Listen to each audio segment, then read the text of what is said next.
और आगे बढ़ते हैं कार्यक्रम में। देखिए, भारत स्वस्थ भारत की दिशा में आगे बढ़ रहा है, लगातार बढ़ रहा है, और जो इस क्षेत्र में योगदान दे रहे हैं, जो स्वस्थ भारत बनाने में योगदान दे रहे हैं, उन सभी का पूरा हिंदुस्तान आभारी है। और इसीलिए इस मौके पर हम उनके योगदान को सम्मानित कर आरोग्यम के सपने को साकार करना चाहते हैं।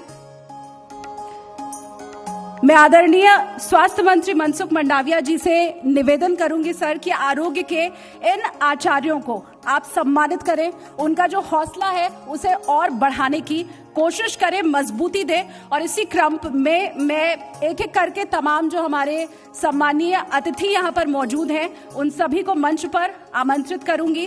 अगला नाम है डॉक्टर अजय हरदिया का, director and cancer specialist, Devi Ahilya cancer hospital and research centre.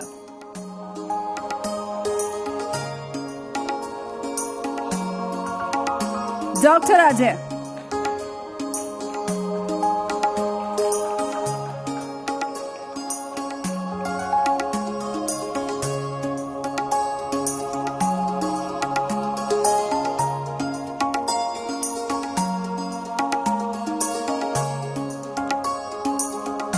मंच पर अब मैं बुलाना चाहूंगी doctor Arpit Chopra, MD homoeopathic, Arogya super speciality modern homoeopathic clinic.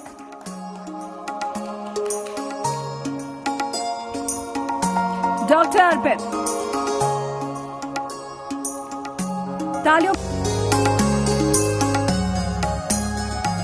और चलिए कार्यक्रम को आगे बढ़ाते हैं और इसी कड़ी में अगला पैनल डिस्कशन जो है, मेहमान हमारे बीच मौजूद हैं, उन्हें मंच पर आमंत्रित में कर। और चलिए अब अगले मेहमान को मंच पर आमंत्रित करते हैं। Doctor Ajay Hardiya, director and cancer specialist, Devi Ahilya cancer hospital and research centre. Doctor Ajay Hardiya, तालियों के साथ स्वागत कीजिए।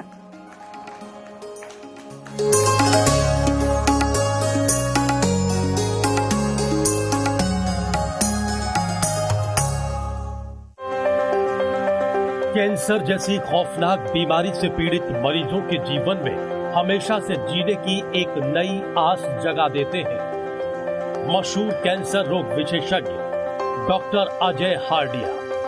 मेडिकल क्षेत्र में आज इन्हें करीब 17 साल का अनुभव है। जटिल बीमारियों पर क्लिनिकल ट्रायल के लिए इन्होंने साल 2003 में इंदौर मध्य प्रदेश में Devi Ahilya multi speciality hospital की स्थापना की। यहां इन्हें ब्रेन, हार्ट, लंग से जुड़ी असाध्य बीमारियों पर अच्छे परिणाम हासिल हुए। देश में इलेक्ट्रो होम्योपैथी को बढ़ावा देने में भी डॉक्टर हरदिया का अहम योगदान रहा है। तमाम कैंसर मरीजों के चेहरों की मुस्कान लौटाते डॉक्टर अजय हरदिया को हमारा सलाम।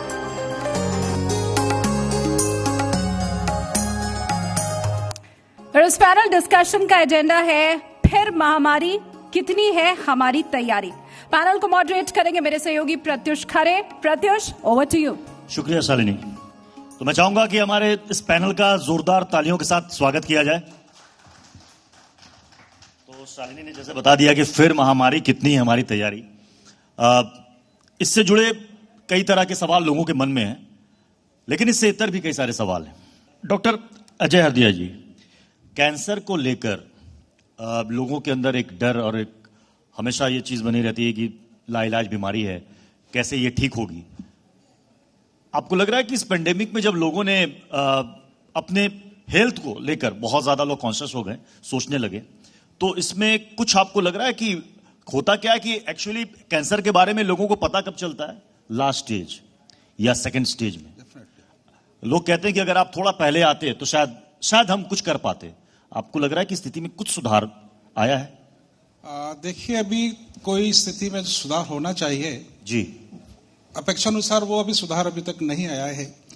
और हम ये देखते हैं कि हमारा जो खान पान है उसको हमें परिवर्तन करने की आवश्यकता है। और साथ में मैं ये कहूँगा, जो कैंसर जो डे बाय डे बढ़ते जा रहा है उसका मुख्य वजह पेस्टिसाइड्स है। क्योंकि आज हम जो भी खाना खा रहे हैं, जो भी हमारा भोजन है, उसमें पेस्टिसाइड्स का इस्तेमाल किया जा रहा है। आज से 20 साल 30 साल पहले कैंसर बहुत कम सुनने में आता था। परंतु आजकल हम देखते हैं कि हर 10 परिवार में से एक परिवार को कैंसर या उससे संबंधित लोगों को कैंसर होता जा रहा है। और जैसे ही कैंसर होता है तो वैसे ही ये सोच में आता है कि अब क्या होगा, अब ये हमारा मरीज बचेगा या नहीं बचेगा। इस स्थिति में हम पहुंचते हैं और जनरली कैंसर सेकंड स्टेज या थर्ड स्टेज में हमें पता लगता है।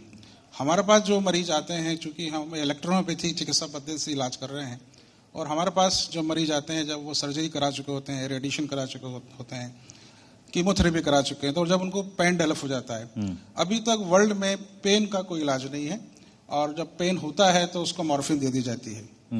हमारे पास उस स्टेज में पेशेंट आते हैं और हम उसकी मॉर्फिन बंद कर देते हैं, और हम 24 घंटे 48 घंटे में उसके जो पेन को हम 60, 70, 80% तक हम उसको ठीक करते हैं। क्योंकि हमारा इलेक्ट्रोपैथी जो चिकित्सा पद्धति है, ये भी एक प्राकृतिक चिकित्सा पद्धति है और ये नेचर से जुड़ी हुई है। और इसके अंदर हम शरीर में जो वाइटल फ्लूइड होते हैं, ब्लड लिम्फ, इसको हम प्यूरिफाई करते हैं। और यदि ये प्यूरिफाई हो जाएंगे तो वो कोविड भी क्यों ना हो, वो भी ठीक हो सकता है। हमारे पास ऐसे भी इस पेंडेमिक में हमारे पास मरीज आए, कैंसर मरीज आए, और जो पता लगा कि उन्हें कोविड भी है, और हमने उनका इलाज किया, कैंसर में भी उनको इम्प्रूवमेंट हुआ और वो कोविड से भी बाहर आए। तो हमारा ये सिस्टम एक प्राकृतिक सिस्टम है और एनर्जी बेस्ड साइंस है, और इसमें ऐसी क्षमता है जो हर बीमारी को ठीक करने की क्षमता रखती है। जी डॉक्टर अजय हरदिया जी, कैंसर जिसके नाम से लोगों को, मैंने कहा कि आज भी लोग डरते हैं, इसका प्रोसेस भी काफी कॉम्प्लेक्स है, क्या ये वजह है क्या? सर मैं ये कहना चाहूंगा कि कैंसर तो जो डिसीज जो होती है उसके अननोन रीजंस हैं जी। बहुत से कारण होते हैं, जैसे अभी मैंने बताया कि पेस्टिसाइड इसका सबसे प्रमुख कारण है। कि आज से 30 साल 40 साल पहले कैंसर तो हजारों साल से होता है, परंतु अभी पिछले 30-40 सालों में जो पेस्टिसाइड्स का ज्यादा उपयोग होना स्टार्ट हुआ है, उसकी वजह से कैंसर फैल रहा है। और कैंसर जब शरीर में आता है तो किसी भी कोई नोड के रूप में, या कहीं से हमें ब्लीडिंग हो रही है, खाने के अंदर कोई तकलीफ हो रही है, ऐसी खांसी जब बहुत समय ठीक नहीं हो रही है तो लंग कैंसर हो जाता है। ओरल कैंसर, जो टोबैको जो लोग बहुत ज्यादा यूज कर रहे हैं, उस कारण से उनका माउथ कैंसर, ओरल कैंसर, टंग कैंसर हो जाता है। तो ये छाले के रूप में होता है। और जब डायग्नोस कराते हैं तो पता लगता है कि वो बीमारी सेकंड स्टेज, थर्ड स्टेज में पहुंच जाती है। तो उस स्टेज में जब हम जाते हैं तो हमें हमारा मॉडर्न साइंस उस समय बायोप्सी की सलाह देता है, और हमारा ये मानना है कि बायोप्सी करते से ही वो डिसीज पूरे शरीर में फैल जाती है। जी। कैंसर हमारे शरीर में जब आता है तो कहीं पे भी हो, जैसे लीवर में हो, तो वो पूरे शरीर में फैल चुका होता है, क्योंकि ये जो लिम्फ नोड्स होती हैं, जो लिम्फ हमारे शरीर में हजारों की संख्या में लिम्फ नोड्स हैं, जो लिम्फ फिल्टर करने का काम करती है, और उसी के अंदर कैंसर की ग्रोथ होती है। वो एक नोड्स बन जाती है, लीजन बन जाता है, पूरे शरीर में कैंसर हो चुका होता है। और जैसे हम बायोप्सी करते हैं, कैंसर फैलता है, डॉक्टर बोलते हैं सर्जन की हमें सर्जरी करना है, सर्जरी की जाती है, इसके बाद में फिर कीमोथेरेपी करते हैं, रेडिएशन करते हैं। ये जो ट्रेडिशनल जो ट्रीटमेंट चल रहा है उसके अंदर हम देखते हैं कि पेशेंट की लाइफ जो है वो 6 महीने, साल भर, 2 साल, 3 साल, या अधिक से अधिक हम बोलते हैं कि 5 साल। ऐसे कैंसर जो फर्स्ट स्टेज में होते हैं उसी को हम बोलते हैं कि वो मरीज 10 साल, 20 साल या 30 साल की लाइफ भी जी लेता है। तो हमारा जो सिस्टम है, हम जो इलेक्ट्रोपैथी से इलाज करते हैं। अच्छा डॉक्टर अजय, जिन लोगों को गंभीर बीमारियां हैं वो इस पेंडेमिक में बहुत डरे हुए थे, और अभी भी थर्ड वेव की आशंका को लेकर लोगों के मन में एक डर है। जो कैंसर पेशेंट्स हैं उनमें कोई पैनिक ना हो, आप क्या सजेस्ट करेंगे उन्हें? देखिए, जैसे हमारा ये मानना है कि कैंसर जब होता है तो हमारे डॉक्टर्स उनको सलाह देते हैं कि प्रोटीन डाइट लें, और प्रोटीन जो होता है वो कैंसर का फूड होता है। तो हमें प्रोटीन डाइट को बंद करना चाहिए और अल्कलाइन डाइट्स लेना चाहिए, वेजिटेबल्स और फ्रूट्स का ज़्यादा यूज़ करना चाहिए। और कैंसर के अलावा जो डायबिटीज़ है या जिनको कार्डियक डिसीज़ हैं, उन सभी के लिए सलाह है कि हमारा जो बॉडी वेट है, यदि बॉडी वेट हमारा यदि 60 किलो है तो हमें उसका 10% मतलब करीब 600 ग्राम हमें फ्रूट्स लेना चाहिए, 4 प्रकार के, सुबह 8 से 10 के बीच में। 12 बजे हमें हमारा जो बॉडी वेट है उसका 5%, यानी 60 किलो वजन है तो हमें 300 ग्राम हमें सैलेड लेना चाहिए, वेजिटेबल्स लेना चाहिए, फिर हमें खाना लेना चाहिए, और शाम को 8 बजे के पहले हमें खाना खा लेना चाहिए। ये कहेंगे कि सोने के 3 घंटे पहले यदि हम खाना खा लेंगे तो हम बहुत सारी बीमारियों से बच सकते हैं। और शाम को 8 से लेकर सुबह 8 तक हम ये कहेंगे फास्ट करें, कुछ नहीं खाएं पानी के अलावा। तो ये यदि लाइफस्टाइल यदि हम कर लेंगे तो हम बहुत सारी बीमारियों से बच सकते हैं, डायबिटीज से बच सकते हैं, हमारा जो कोलेस्ट्रॉल है वो कम हो जाएगा, कैंसर से भी हम बच सकते हैं।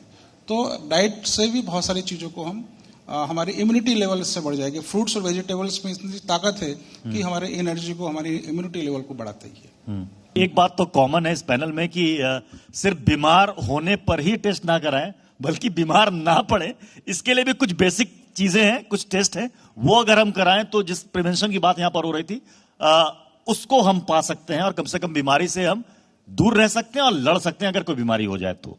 चलिए, बहुत बहुत शुक्रिया आप सभी का हमारे साथ जुड़ने के लिए और कीमती वक्त देने के लिए। बहुत बहुत धन्यवाद। Shalini, over to you. शुक्रिया doctor Chandani, doctor Sameer, doctor Ajay, Kanwaljeet Singh Soni, बहुत शुक्रिया आप सभी का। प्रत्युष, आपका भी बहुत शुक्रिया। अब कार्यक्रम समाप्ति की ओर है। वोट ऑफ थैंक्स के लिए Zee Media sales head north Amit Sethi ji को मंच पर बुलाना चाहूंगी मैं। अमित जी।